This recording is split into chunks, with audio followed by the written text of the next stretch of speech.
Hey there. Let's talk about Victorinox 100-year anniversary special editions. And before I get into what's on the table there, let me just say that there were three different releases Victorinox did surrounding some 100th year period in the company's history. The first one was released in 1984 to celebrate or commemorate the 100th year anniversary of the company's founding in 1884.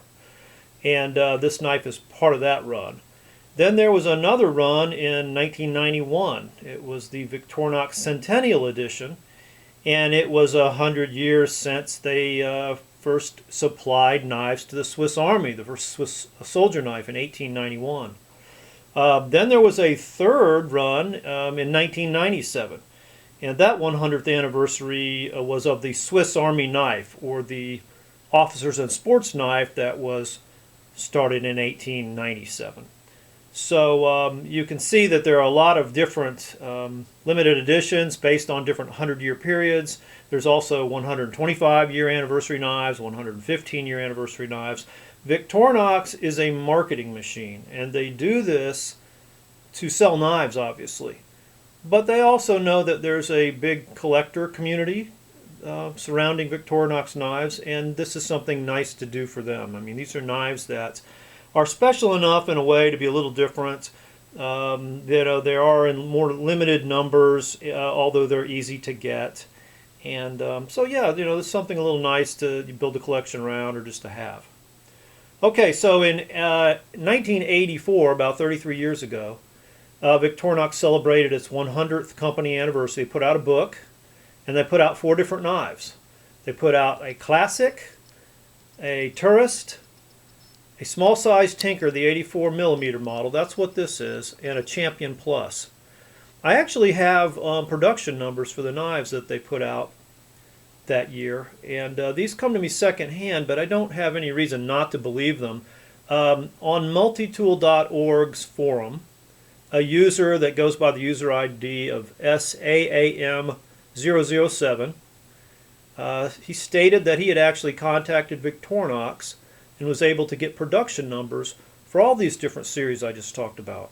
But in this particular series, they did 41,300 of the classics. They did 12,800 of the tourists. They did 9,800 of this small-size Tinker. And they did 15,640 of the Champion Plus, according to this person who says he contacted Victorinox. So they all came in a presentation box that looked pretty much the same, just a different size, of course. They all had the same scales, and all of them had a serial number except for the classic.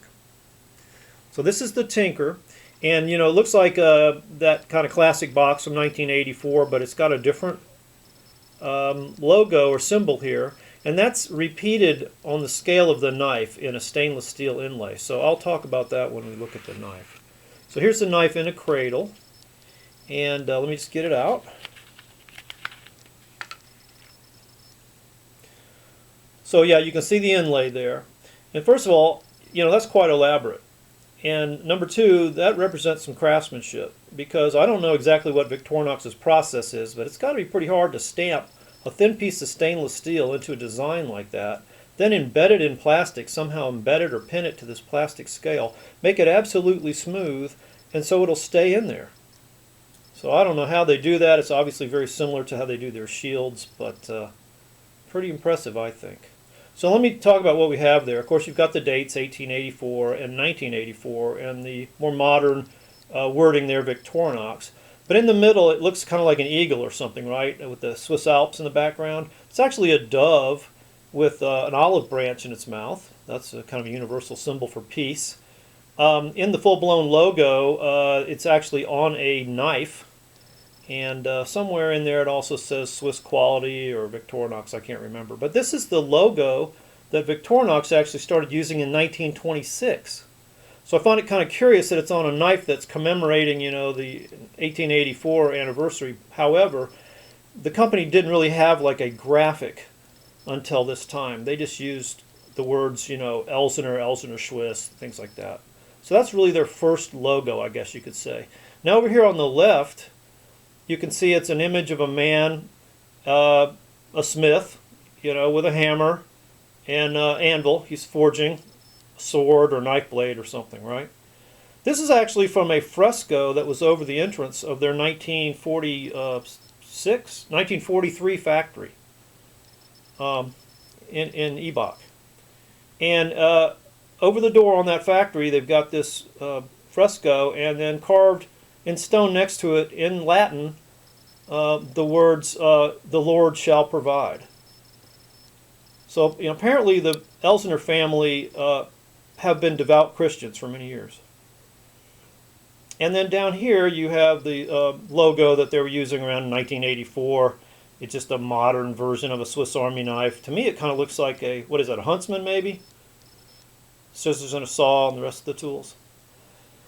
So that's really what makes this knife different. Pretty much otherwise it's kind of like a small tinker from that era. It's got one other feature I'll show you, but opening tools, pretty much the same. You've got no 90-degree stop on the screwdriver back then. At that time they were using the spear point small blade. The large blade is going to have, the logo, the tang stamp they were using back then. Victorinox, Switzerland, stainless, Rost, Fry, and then the Officier Swiss with the crossbow and the small cross. But on the back you start seeing some, differences. First of all, there's the sharpened reamer, no sewing eye back then, pre-85, right? And then Tinker's got a Phillips, not a corkscrew. It is a rounded, not a flat-sided Phillips. However, it does have the split in the end for the can key. Some people call it the spam key. There it is. And if you don't know what that is, it's pretty cool. I remember when I was a kid, a lot of potted meat, like spam, came in a can, and it had a little slotted key stuck to the lid in case you didn't have a can opener, and there was a little metal band around the edge of the can, and you could work your way around the can and strip off that metal band, and then the can would separate. So Victorinox actually started splitting at this time at least some of their Phillips drivers to be able to fulfill that function. And to me, again, that's just a mark of craftsmanship. Just a attention to detail, added expense, just kind of showing off, I guess, what they could do. Here on the aluminum liner, you see there is a serial number, and this one is 21,194. And remember earlier I said that the production numbers I had for this Tinker were 9,800. So what gives?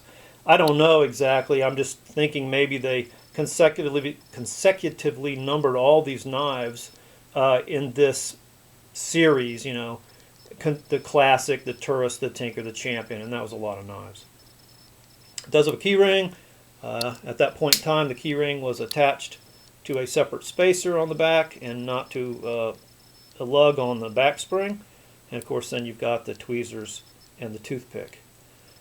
Yeah, so that's probably the oldest series to commemorate some 100-year period for Victorinox.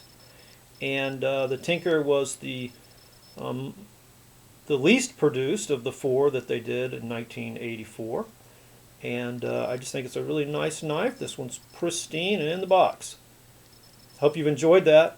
Thanks for watching, and have fun collecting.